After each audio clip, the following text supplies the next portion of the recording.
Assalamualaikum warahmatullahi wabarakatuh. Perkenalkan, nama saya Siti Syarifah Fikawarda, dosen program studi Administrasi Bisnis, Fakultas Ilmu Sosial dan Hukum, Universitas Negeri Makassar. Pada kesempatan kali ini, saya akan menjelaskan salah satu mata kuliah yang saya ampu, yaitu mata kuliah Hukum dan Etika Bisnis. Mata kuliah ini memiliki beban studi 2 SKS yang merupakan mata kuliah wajib program studi Administrasi Bisnis. Mata kuliah ini membahas dasar-dasar hukum dan etika dalam praktek bisnis. Selanjutnya, materi perkuliahan pada mata kuliah ini adalah sebagai berikut. Adapun capaian pembelajaran mata kuliah ini adalah: yang pertama, mahasiswa mampu menjelaskan konsep dasar hukum dan etika dalam kegiatan bisnis serta prinsip-prinsip yang mendasarinya. Yang kedua, mahasiswa mampu menganalisis permasalahan hukum terkait pelaku usaha, lembaga pembiayaan, dan bentuk jaminan dalam aktivitas bisnis. Yang ketiga, mahasiswa mampu menjelaskan dasar-dasar perlindungan hukum atas kekayaan intelektual, persaingan usaha, dan tanggung jawab sosial perusahaan. Yang keempat, mahasiswa mampu menguraikan aspek hukum kontrak bisnis dan akibat hukum dari uang prestasi, serta perbuatan melawan hukum.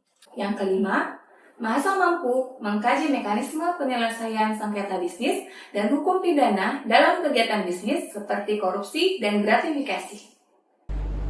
Proses pembelajaran dilakukan secara offline maupun online melalui e-learning yang dapat diakses melalui www.samok.ac.id. Metode pembelajaran yang saya gunakan adalah metode ceramah, cooperative learning, dan case study. Pembelajaran berlangsung selama 16 minggu sesuai dengan kalender akademik. Berikut adalah sesi pembelajaran yang dilakukan secara offline di dalam kelas. Assalamualaikum warahmatullahi wabarakatuh. Waalaikumsalam warahmatullahi wabarakatuh. Selamat pagi adik-adik semua. Pagi. Gimana kabarnya? Baik. Oke, semoga semuanya dalam keadaan sehat, semangat, dan siap untuk menambah ilmu hari ini. Ngomong-ngomong soal ilmu, saya teringat sebuah kalimat yang sederhana, namun cukup bermakna. Kalimat ini mengatakan bahwa tidak ada proses belajar yang sia-sia. Kalau adik-adik belum merasakannya sekarang, yakin proses itu sekarang sedang membuat jalan kalian esok hari menjadi lebih baik. Jadi, mari kita sama-sama meluruskan niat kita hari ini. Jadi, adik-adik sekalian, datang ke kelas ini bukan hanya sekadar untuk mengejar nilai, tapi juga untuk menambah kompetensi. Oke, jadi sebelum kita mulai aktivitas kita hari ini, mari kita sama-sama berdoa menurut keyakinan kita masing-masing. Doa juga. Doa selesai. Oke, baik. Dengarkan namanya. Saya akan absen terlebih dahulu. Nominda hadir. Muhammad Fadil Rizal. Hadir, Bu. Risna Izulin hadir, Bu. Oke. Tidak terasa kita sudah berada di pertemuan ke-12 mata kuliah Hukum dan Etika Bisnis. Jadi pekan lalu kita sudah membahas tentang Corporate Social Responsibility atau CSR. Ada yang masih ingat inti pembelajaran kita minggu lalu? Ya, silahkan. Sesuai dengan pembahasan minggu lalu yang mengenai CSR atau Corporate Social Responsibility, yaitu mendapatkan pentingnya etika dan tanggung jawab sosial perusahaan terhadap lingkungan sekitar, konsumen, karyawan, dan juga pemangku kepentingan lainnya. Oke, baik. Bagus sekali. Jadi, adik-adik, dalam dunia bisnis modern, perusahaan dalam menjalankan usahanya tidak hanya dituntut untuk mencari keuntungan, tapi perusahaan itu juga dituntut menjalankan usahanya dengan penuh etika dan bertanggung jawab. Jadi, sebelum kita masuk ke pembahasan hari ini, saya akan membawa kalian dalam sebuah ilustrasi. Jadi, kalian bersama sahabat kalian sedang berbincang-bincang. Dalam perbincangan tersebut, kalian muncul ide bahwa akan membuka usaha bersama dengan sahabat kalian, teman ya. Nah, karena faktor keakraban, akhirnya dalam pembicaraan tersebut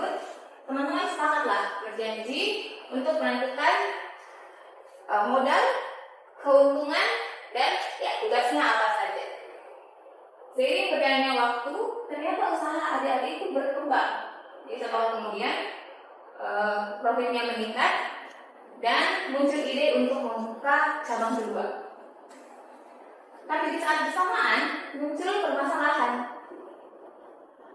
Siapa yang akan menjadi pengambil keputusan? Siapa yang berhak untuk mengambil keputusan? Dan apabila keputusan yang diambil itu mendatangkan kerugian, siapa yang akan bertanggung jawab dan bagaimana caranya? Nah, dari ilustrasi ini kita memahami bahwa dalam dunia bisnis kepercayaan dan etika itu memang penting. Tapi tanpa dibarengi dengan kontrak yang kuat, itu akan membuka celah hukum dan resiko konflik. Nah, hari ini kita akan belajar tentang kontrak bisnis, khususnya pada syarat sah perjanjian dan unsur-unsur penting yang harus ada dalam kontrak. Adapun tujuan pembelajaran kita hari ini, jadi setelah proses pembelajaran ini selesai, adik-adik diharapkan mampu menyebutkan dan menjelaskan 4 syarat sah perjanjian sesuai dengan pasal 1320 Undang-Undang Data secara lengkap dan benar. Yang kedua, adik-adik diharapkan mampu mengidentifikasi unsur-unsur penting dalam kontrak bisnis. Kemudian yang ketiga, adik-adik mampu memberikan contoh kontrak bisnis sederhana dan menunjukkan bahwa syarat-syarat sah tersebut sudah terpenuhi. Nah, kita awali pembahasan kita hari ini dengan definisi atau peristilahan. Perjanjian dan kontrak itu sering digunakan secara bersamaan. Apakah itu artinya sama?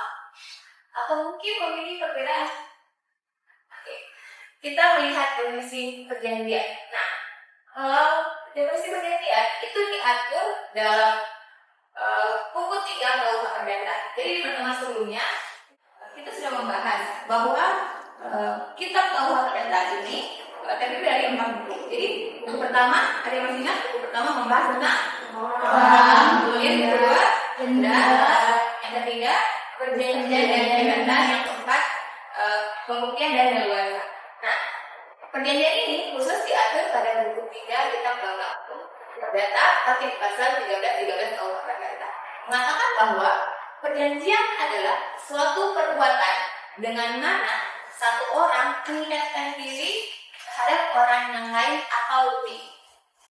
Nah, dari definisi ini kita bisa mengambil kesimpulan bahwa perjanjian itu adalah perbuatan kesepakatan antara dua pihak atau lebih yang bersepakat untuk melakukan sesuatu atau tidak melakukan sesuatu.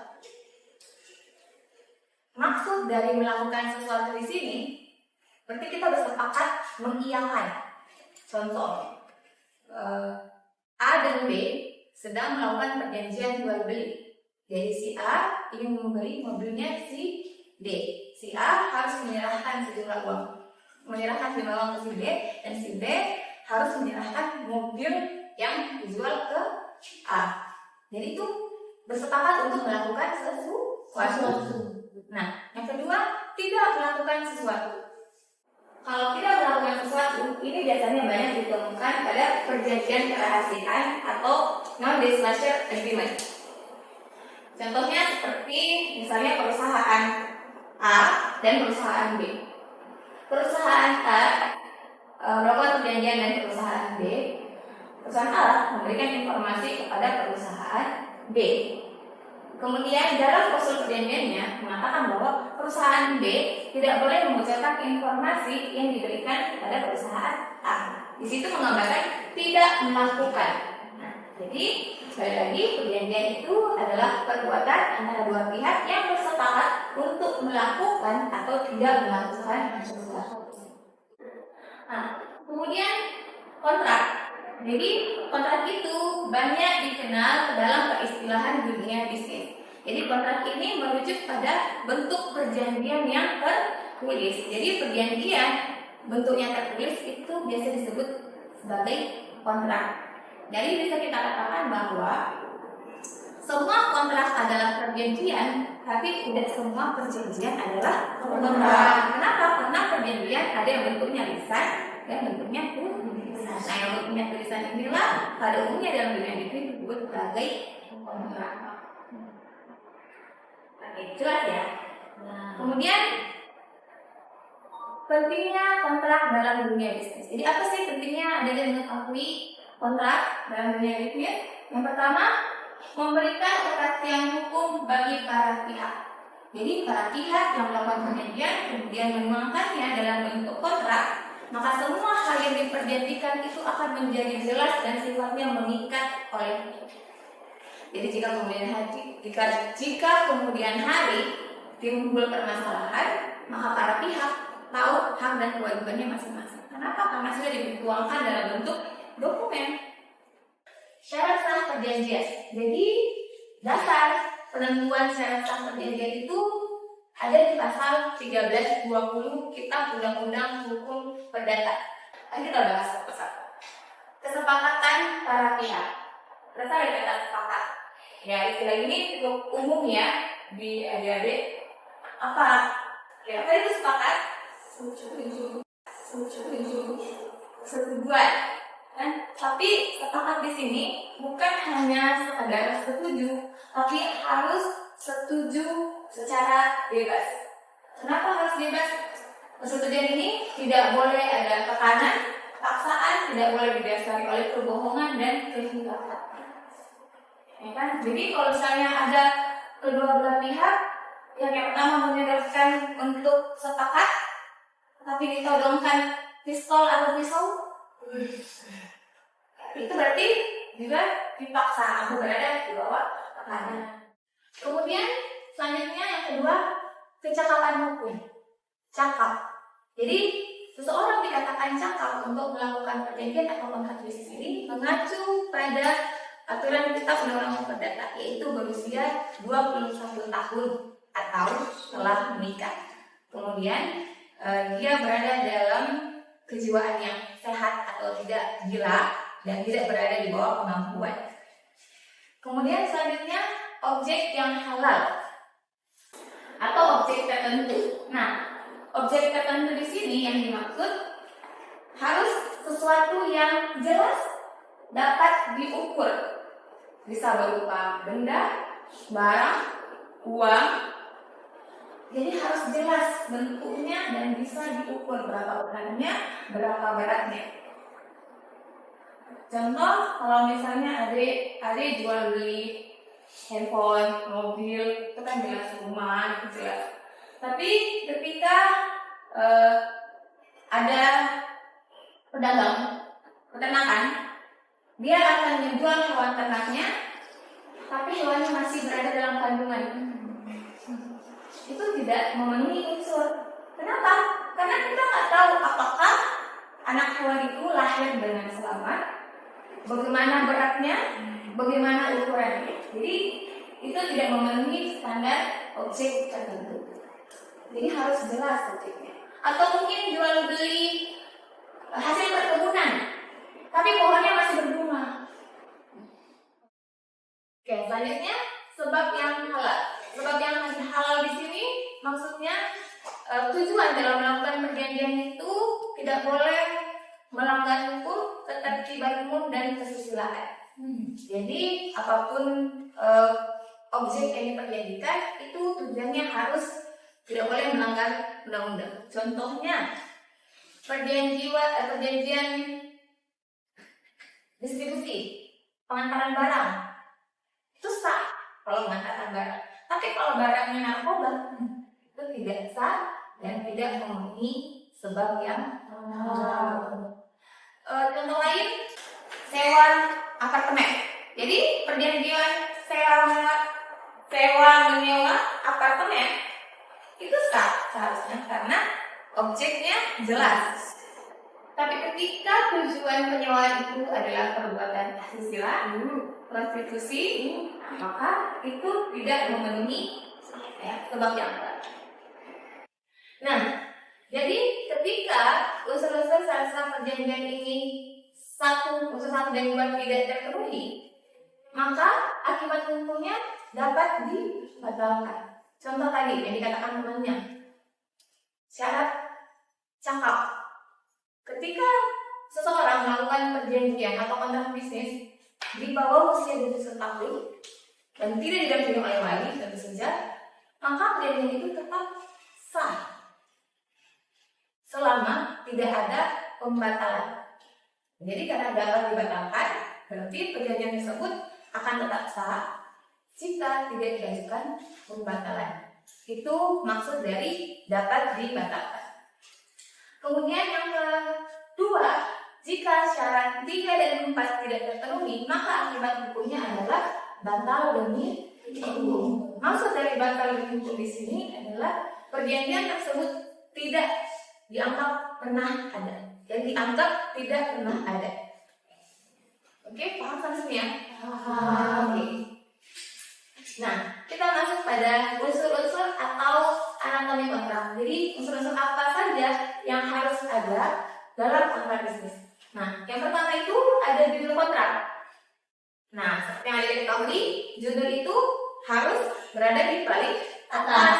Tujuannya supaya ketika ada yang membaca sudah tahu apa isinya.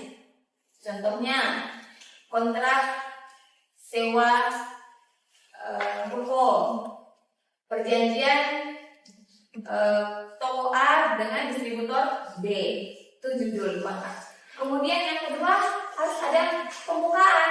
Nah, setelah judul itu diawali dengan pembukaan. Pembukaan ini biasanya diawali dengan kalimat pada hari ini, jadi ada tanggal dan keterangan waktu. Pada hari ini, tanggal dan di mana tempat perjanjian itu dibuat. Kemudian yang kedua, para pihak. Jadi pihak siapa yang melakukan perjanjian. Cantumkan identitasnya. Ya kan, nama, alamat, dan nomor identitas yang resmi. Kemudian yang keempat, resital atau latar belakang. Apa tujuan dari perjanjian ini dibuat? Jadi harus dicantumkan tujuannya. Kemudian yang kelima, isi. Nah, isi ini harus menyantumkan hak dan kewajiban, tugas. Nah, biasanya itu diuraikan dalam bentuk pasal-pasal. Include dengan misalnya pembagian keuntungan, penyelesaian sengketa, dan lain sebagainya. Jadi diuraikan dalam bentuk pasal. Itu isi. Kemudian yang selanjutnya penutup. Nah, penutup ini menegaskan bahwa para pihak bertanda tangan ini dalam keadaan sukarela tanpa paksaan. Yang terakhir tentu saja tanda tangan. Ada yang tahu kenapa mesti harus ada tanda tangan? Apa fungsi tanda tangan? Silakan. Ya, silakan. Fungsi tanda tangan itu untuk menandakan bahwa kedua belah pihak telah setuju. Bagus sekali, pertama ya. Oke, lanjut ya. Nah, berikut ini adik-adik contoh perjanjian kerjasama usaha. Nah, di sini ini adalah contoh judul perjanjian kerjasama usaha adalah judul. Kemudian pada hari ini Senin ini apa? Ada yang tahu? Pembukaan. Kemudian setelah pembukaan dilanjutkan dengan para pihak. Betul. Nah, setelah ini di sini dikatakan bahwa pihak pertama dan pihak kedua sepakat untuk bekerja sama dalam usaha kedai kopi bersama dengan tujuan mendapatkan keuntungan besar. Di sini dituliskan tujuan ya. Kemudian dilanjutkan dengan isi. Ya, betul. Jadi di sini mengandung hal dan kewajiban, keuntungan, ya pembagian keuntungan. Nah, di sini juga dijelaskan proses penyelesaian sengketa. Jadi jika terjadi perselisihan akan diselesaikan secara musyawarah. Jika tidak tercapai, maka diselesaikan melalui jalur hukum di Pengadilan Negeri Makassar. Ini penting untuk mencantumkan ini. Kemudian yang terakhir, sebelum itu ada penutup. Nah, penutup. Nah, yang terakhir kemudian Oke, jelas ya? Yes. Pertanyaan? Ya, silakan. Baik, perkenalkan nama saya Intan Permata Salibe dengan NIM 2306675098. Nah, jadi seperti yang Ibu jelaskan tadi pada materi tentang hukum dan etika bisnis dan yang membahas tentang kontrak. Nah, hampir setiap kontrak yang biasa kita temui itu pasti menggunakan materai, Ibu. Nah, jadi pertanyaan saya, apakah semua kontrak itu wajib menggunakan materai, Ibu? Terima kasih. Oke, terima kasih atas pertanyaannya. Pertanyaan yang bagus, ya kan? Dan banyak orang mensalahpahami soal materi ini.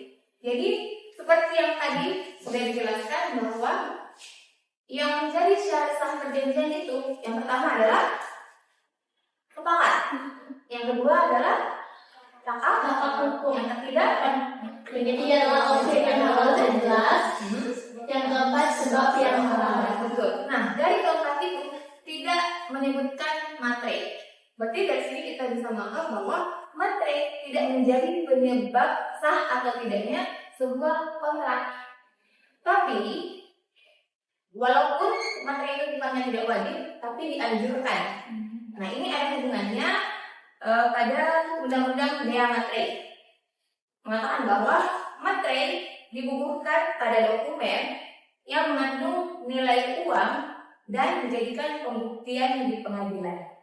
Oke, jadi sifat materi ini tidak wajib, tapi dianjurkan. Kenapa? Karena memiliki kekuatan pembuktian di pengadilan. Oke. Nah, adik-adik, kita masuk pada case tadi. Oke.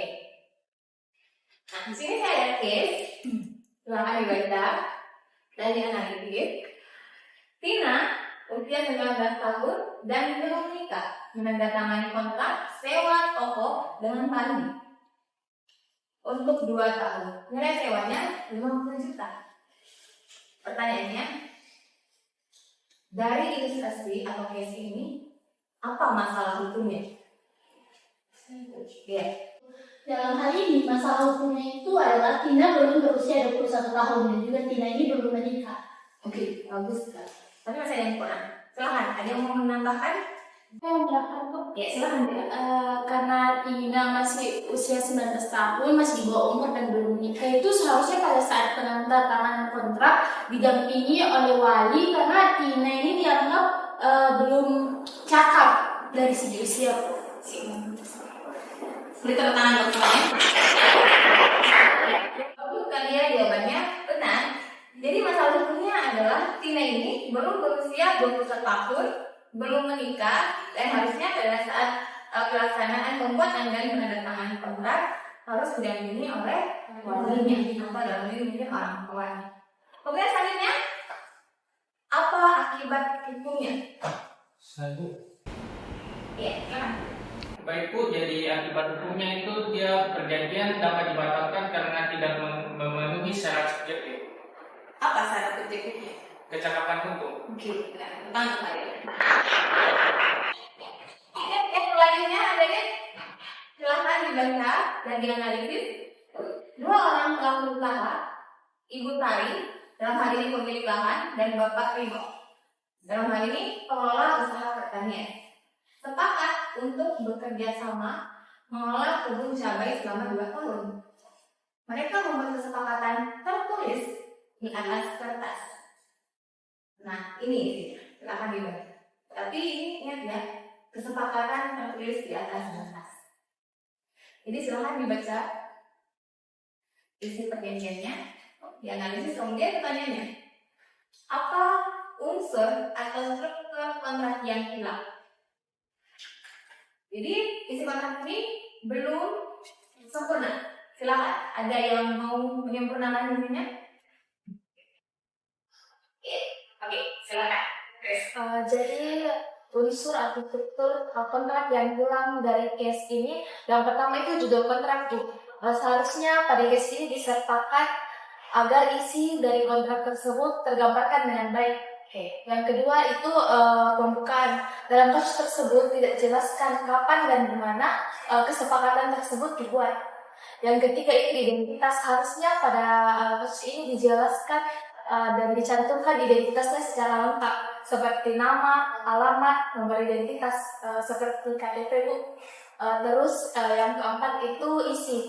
Dari case ini, dari perjanjian ini harusnya dijelaskan poin atau pasalnya agar lebih jelas hak dan kewajiban dari para pihak. Dan yang terakhir itu tanda tangan para pihak. Oke, bagus sekali Grace. Cuma ada yang kurang. Ada yang mau menambahkan? Oke. Silakan. Baik, Ibu menambahkan sedikit jawaban dari teman saya.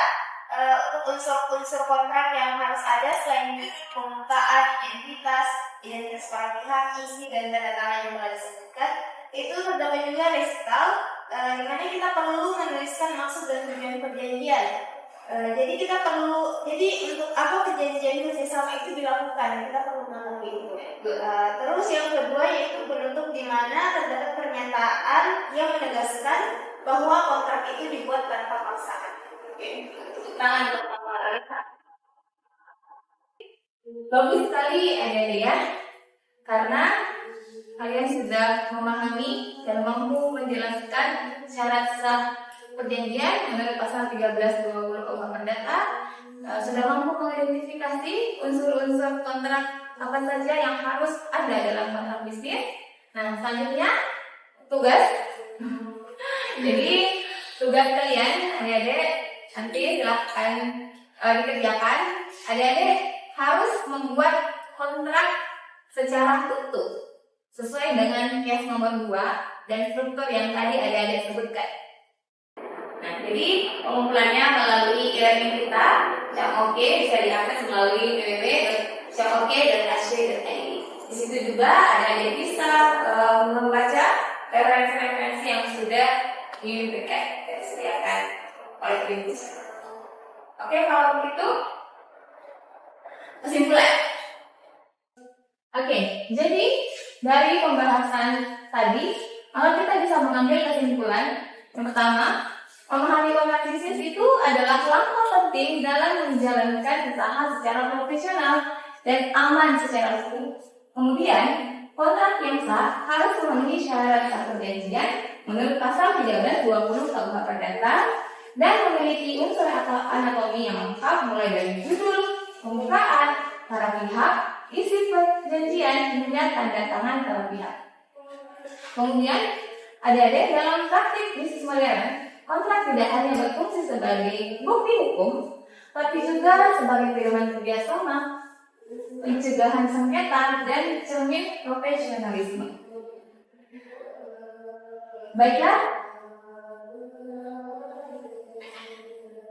akhir dari materi kita hari ini saya tutup dengan satu kalimat yang menggambarkan pembahasan kita hari ini, bahwa memahami bisnis itu seperti punya GPS dalam perjalanan bisnis.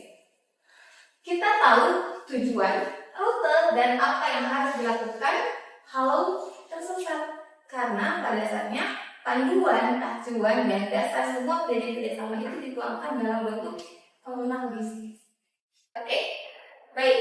Jadi cukup sekian pembahasan kita hari ini. Jadi terima kasih atas perhatiannya. Terima kasih. Alhamdulillahirabbil alamin. Saya pamit dengan ucapan Assalamualaikum warahmatullahi wabarakatuh. Demikian sesi pembelajaran mata kuliah Hukum dan Etika Bisnis pada program studi Administrasi Bisnis Fakultas Ilmu Sosial dan Hukum Universitas Negeri Makassar.